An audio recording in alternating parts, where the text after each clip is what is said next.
Right. Few words here on macros and fuel timing.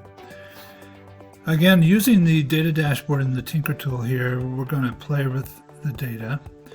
And I want to just show you a little bit about how you might want to periodize your diet around your training. It's popular now in the literature with coaches and athletes, especially on the endurance side. But basically what we're suggesting, or what they're suggesting, is there are days in your training when you need to put a little more emphasis on your carbohydrate intake so that you can tolerate the training. And then with the intensity going high, you need carbohydrates. When you're doing longer, slower endurance type training in zone 2, for example, you don't need a whole lot of carbohydrates to sustain the workload. So one of the goals in your diet is to augment that with lower carb throughout the day, as well as limiting it during the run or ride, so that you can optimize your capability to burn fat and then spare carbohydrates. So what we call periodizing the diet would be looking specifically at changes in fat and carbohydrate. If you look on here, we have a way that we can tinker around with protein, but basically the recommendation is 0.6 to 1.2 grams per kilogram body weight of protein intake. But if you're athletic or getting older, over 50, or you're obviously in some kind of muscle building type training, you need more protein. So the recommendations you'll find out there are 1.8 to even as high as 2.2 or higher grams per kilogram. So protein is really important, as you'll hear me mention throughout the talks, especially if you're trying to maintain lean mass and help you as far as keeping your body fat lower.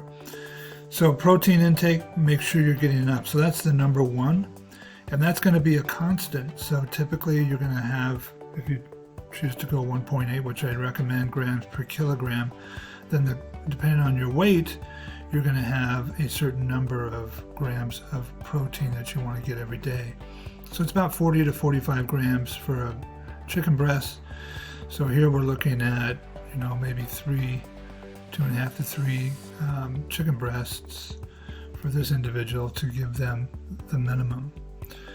So, or 3 or more, I should say. So that's a given, that's a constant. And then if we're going to, let's say, maximize the ability to work out at a higher level, then we might go higher carb. So 55, as high as 65% of the carbohydrates.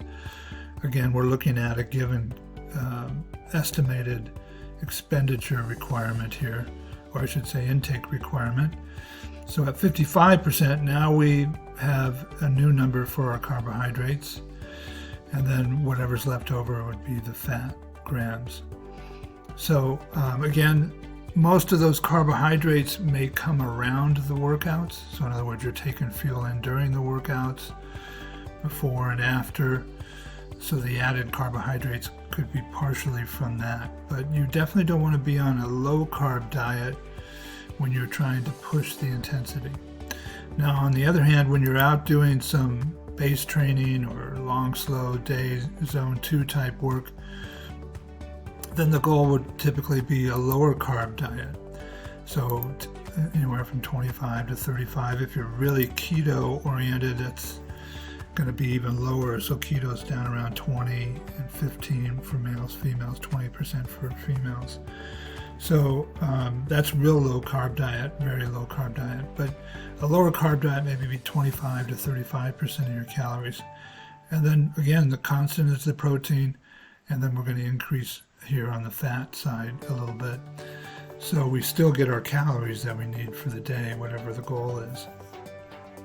So what we would do is we would look at different days of training and intensities and modify, at least try and shoot for maybe a little lower carb day when we're doing low intensity or recovery days.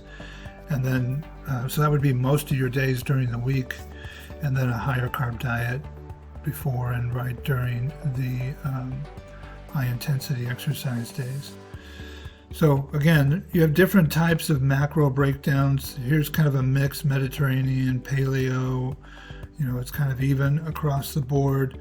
But then when we get into higher carb, now we're going to be quite a bit lower on your fat intake. And then keto is going to be very high on fat, low carb. So again, different people respond differently on the diets. Ketos are popular for some, and they do real well on it.